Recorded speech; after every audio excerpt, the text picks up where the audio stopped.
Halo dulur Sampurasun, bagaimana kabarnya? Semoga kalian sehat selalu dan diberi rezeki yang melimpah. Pada video kali ini saya akan merangkum film yang berjudul The Little Things tahun 2021. Oke lah dulur, tanpa panjang lebar lagi, kita langsung saja ke filmnya.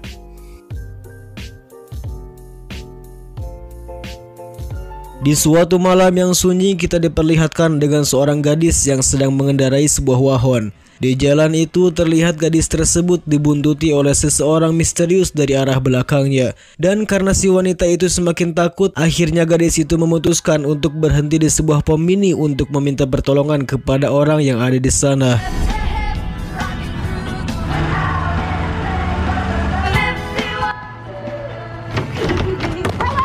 Namun sayang, karena jam yang sudah malam, tak jarang ada orang yang masih bunta di tempat itu.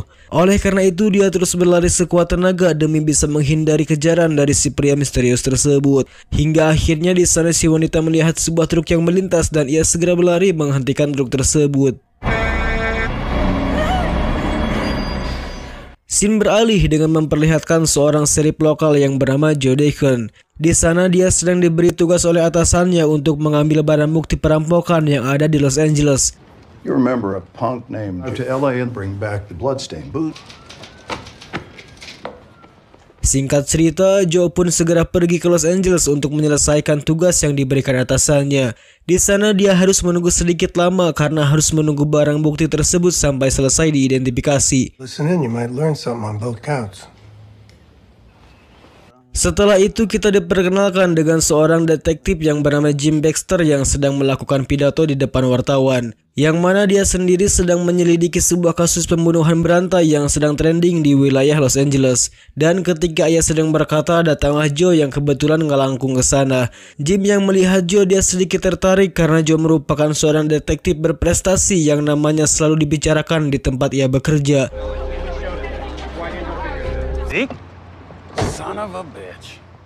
Hingga pada akhirnya dia mengajak Joe untuk membantunya menyelidiki ke TKP tempat pembunuhan seorang wanita. Ia berharap bahwa Joe mungkin akan dapat membantunya memberikan sebuah petunjuk.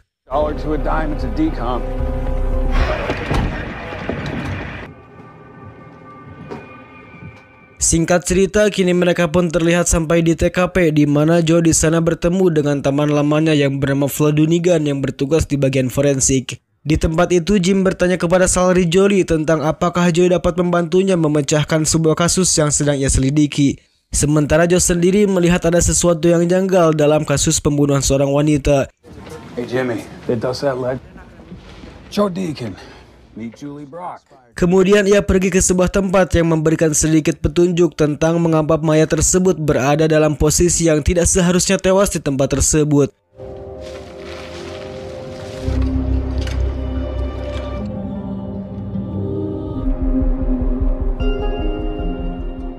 Ketika Joe sudah meninggalkan TKP, dia pun bertanya apakah ada mayat lain seperti mayat wanita tersebut. Dan Joe juga mengatakan bahwa kasus ini hampir sama seperti kasus di bagian utara yang sempat dia tangani. Scene beralih dengan memperlihatkan sepasang kekasih yang sedang berolahraga pada malam hari. Dan ketika mereka berpisah kembali ke rumahnya masing-masing, tak diduga ada sebuah mobil yang mencurigakan yang mengikuti wanita tersebut. Beralih kembali kepada Joe yang menemui Flo Dunigan di ruang otopsi. Di sana dia sedang mengotopsi mayat wanita yang sebelumnya mereka selidiki. Flo mengatakan bahwa dia sudah menemukan beberapa petunjuk yang menunjukkan jika mayat tersebut sama seperti 4 mayat yang sebelumnya mereka temukan. Yang mana dalam mayat tersebut selalu ada bekas luka tusukan dan gigitan di tubuh sang korban. Sementara untuk si pelaku sendiri selalu menutupi kepala korban dengan memakai kantong plastik cap terima kasih. Di tempat itu juga Joe meminta kepada Flo untuk memberikan file lamanya tentang kasus yang ia selidiki di bagian utara. Dan Flo menjawab bahwa dia akan memberikannya, namun jika ada suatu masalah dirinya tidak bisa membantu Joe lagi.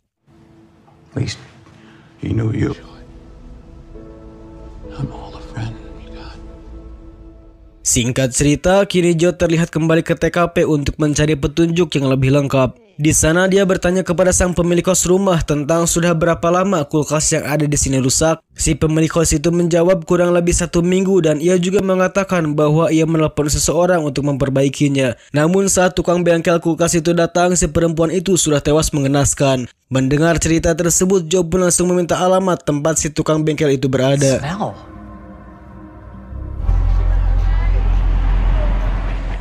Setelah pergi dari sana, kemudian Joe menyewa sebuah penginapan agar ia bisa lebih dalam untuk menyelidiki kasus pembunuhan tersebut. Di sana dia pun terus mencari petunjuk dengan kasus yang pernah dia tangani di bagian utara. Namun di sana Joe justru merasa sedih karena terus mencoba mengingat masa lalunya dan dia selalu merasa dihantui oleh para korban yang gagal dia tangani.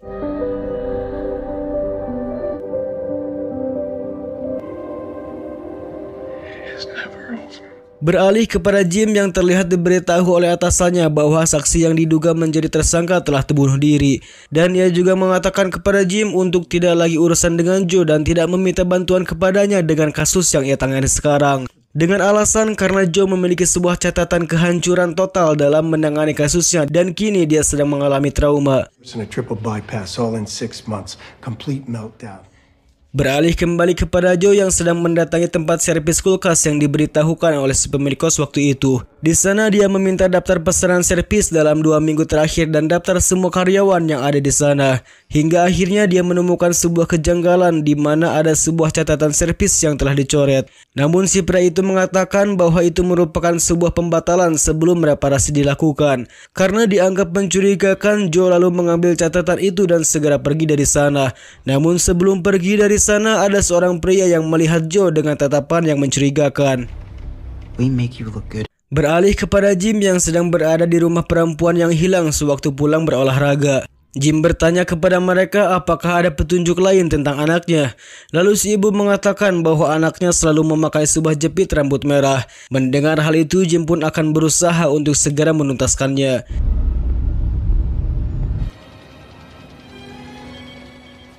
Pada malam harinya dikabarkan ada seorang mayat perempuan yang ditemukan terapung di sebuah sungai dengan bekas luka yang sama dengan mayat-mayat sebelumnya. Dan ketika Jim mencocokkan foto anak si ibu tadi, sayangnya itu bukanlah jasad orang yang sedang ia tangani. Shallow grave most likely. Keesokan harinya dia mengundang Joe untuk sarapan bersama dengan keluarganya. Ia juga meminta Joe untuk membandingkan catatan milik mereka berdua setelah mereka beristirahat jam kerja. Namun Joe meminta kepada Jim karena sebaiknya dia harus meminta izin kepada atasannya terlebih dahulu. Jim menjawab jika ini adalah kasusnya maka ia tidak perlu meminta izin kepada atasannya. On my way to work if I'd known you were coming by. Never really had time for that kind of thing. Singkat cerita, kini Joe terlihat datang ke sebuah rumah seorang pria yang pernah ditugaskan untuk membenarkan kulkas milik mayat perempuan yang sedang mereka selidiki. Dan ternyata pria tersebut merupakan pria yang berambut panjang yang menatap dengan tatapan tajam waktu kemarin. Di situ Joe memeriksa mobil pria tersebut dan meminta pria itu untuk membuka bagasi mobilnya. Namun pria tersebut menolak untuk menuruti perintahnya. Kemudian pria itu membuang sampahnya lalu diambillah Joe dan dibawa ke penginapannya. Setelah melihat isi dari sampah itu, Joe lalu menghubungi Sal dan menyuruhnya untuk memeriksa transaksi penjualan mobil pria tersebut yang bernama Albert Sparma. Kemudian Joe membawa sampah tadi dan meminta Flo untuk menyelidikinya. Lalu dia mencocokkan bekas gigitan makanan Albert dengan luka gigitan yang terdapat pada beberapa mayat wanita yang telah ditemukan. Namun sayang bukti yang sudah dikumpulkan Joe belum cukup untuk menunjukkan bahwa Albert merupakan tersangka dalam pembunuhan berantai. Singkat cerita, kini Joe pun memutuskan untuk memata-matai Albert untuk mengetahuinya lebih lanjut. Namun karena Albert sudah menyadari bahwa dia sedang dimata-matai, dia nampak terlihat santai dengan hal tersebut.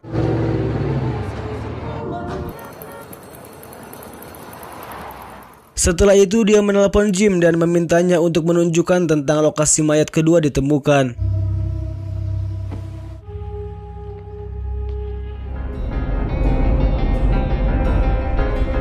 The second girl, the ditch pitch. Where did you... Singkat cerita, kini Joe dan Jim meyakini bahwa Albert terlibat dengan semua kasus pembunuhan yang sedang mereka tangani. Singkatnya, mereka memutuskan untuk menginterogasi Albert sehingga dia bisa mengakui pelakunya. Namun lagi-lagi dia tidak mengaku dan tidak mengetahui hal tersebut. Kemudian Jim menunjukkan foto-foto mayat korban yang telanjang dan berlumuran darah. Dan setelah melihat foto itu, dia dianggap oleh Joe malah mendapatkan kenikmatan seksual atau halusinasi seks dari foto-foto tersebut. Sehingga hal itu justru membuat Joe marah dan kehilangan kendali.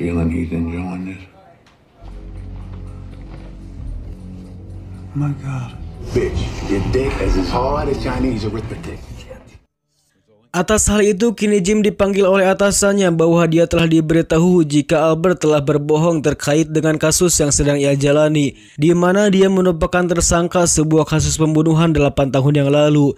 Dan akhirnya Albert kembali dibebaskan karena ia hanya mengetahui semua detail dari pembunuhan tersebut. Namun Albert tidak berada dalam jarak 10 mil dari lokasi saat terjadinya pembunuhan. Guy walks in. Hey, what is it with you and Deke? Will be the one that finds him after his next heart. Setelah itu, Jim pun kembali menemui Joe di penginapannya. Di situ Joe bersikeras bahwa Albert adalah seorang tersangka. Namun Jim berkata bahwa Albert hanyalah seorang yang gemar dengan sebuah aksi kejahatan. Confessors aren't killers. We don't have shit inside Spalmer's place. Karena mereka tidak bisa menekan Albert dengan cara yang disetujui sesuai SOP, akhirnya mereka berdua pun mencoba cara ilegal agar dapat membuktikan bahwa Albert bersalah. Tanpa membuang waktu, akhirnya Jim memancing Albert untuk keluar dari apartemennya dengan cara membohonginya bahwa ia mengajaknya ke sebuah bar. Setelah mereka pergi, Joe pun langsung masuk ke apartemennya namun tidak menemukan apapun di dalam sana. Dan yang hanya ia bisa temukan adalah bukti-bukti bahwa Albert hanyalah seseorang yang memiliki ketertarikan dengan sebuah aksi kejahatan.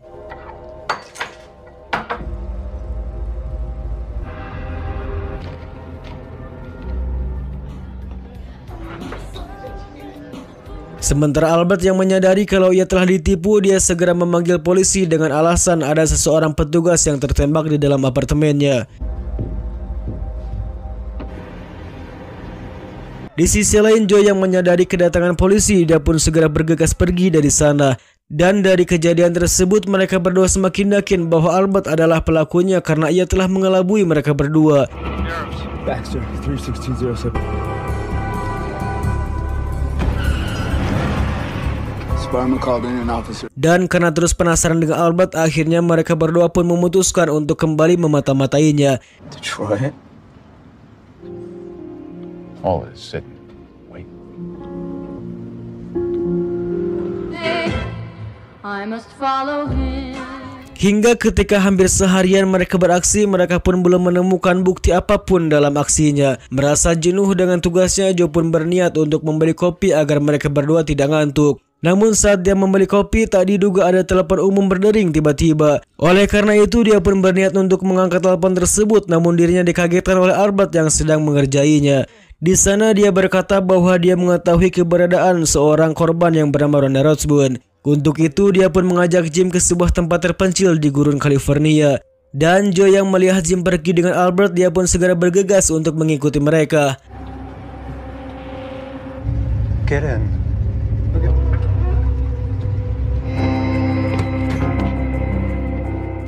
Sesampainya di lokasi, Albert meminta Jim untuk menggali tempat yang diduga menjadi tempat dikuburnya jasad Rhonda. Chili. What? Hottest. Namun di sana Albert justru mempermainkan Jim dengan menyuruhnya untuk menggali tempat yang salah, sehingga hal itu membuat Jim putus asa dan sedikit kesal kepada Albert. Di sana juga Albert mengatakan bahwa ia sama sekali tidak pernah membunuh siapapun. Dia juga bercerita bahwa dia mengetahui semua tentang keluarga Jim, yang mana Jim ini merupakan seorang ayah yang gagal karena dianggap tidak bisa melindungi anak-anaknya. Jelas hal itu membuat Jim sangat kesal hingga memukul Albert dengan skopnya hingga tewas. There's nothing you can do about it. Tak lama kemudian datanglah Joe yang melihat Albert sudah terbujur kaku tak bernyawa oleh Jim, yang mana hal itu malah membuatnya teringat dengan masa lalunya, di mana dia juga tidak sengaja menembak korban wanita yang berhasil selamat karena dia mengira bahwa wanita itu adalah ancaman. Pick one, at least 4 feet deep. I'll be back in a few hours. Keesokan harinya Jim masih terlihat terus menggalinya untuk menemukan jasad perempuan yang bernama Rhonda Rothsbune. Namun usaha yang dilakukannya selama ini hanyalah sia-sia dan tidak membuahkan hasil. He's dead.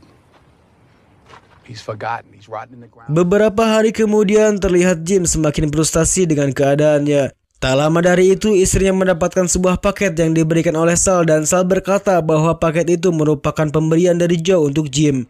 Kemudian dia membuka paket tersebut yang ternyata dia memberikan jepit rambut merah yang dijadikan Jim sebagai petunjuk yang ia cari selama ini. Oleh karena itu akhirnya Jim merasa sedikit tenang karena ia menganggap kalau tuduhannya kepada Albert selama ini merupakan sebuah kebenaran.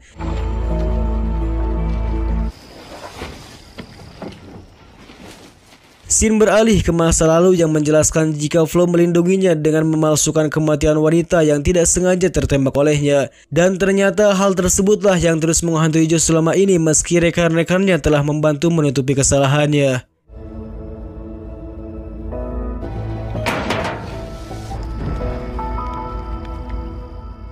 Nah, itulah dulur seluruh alur cerita film The Little Things tahun 2021. Jika ada kesalahan dan saran silahkan tulis di kolom komentar. Sekian dari saya mengucapkan terima kasih.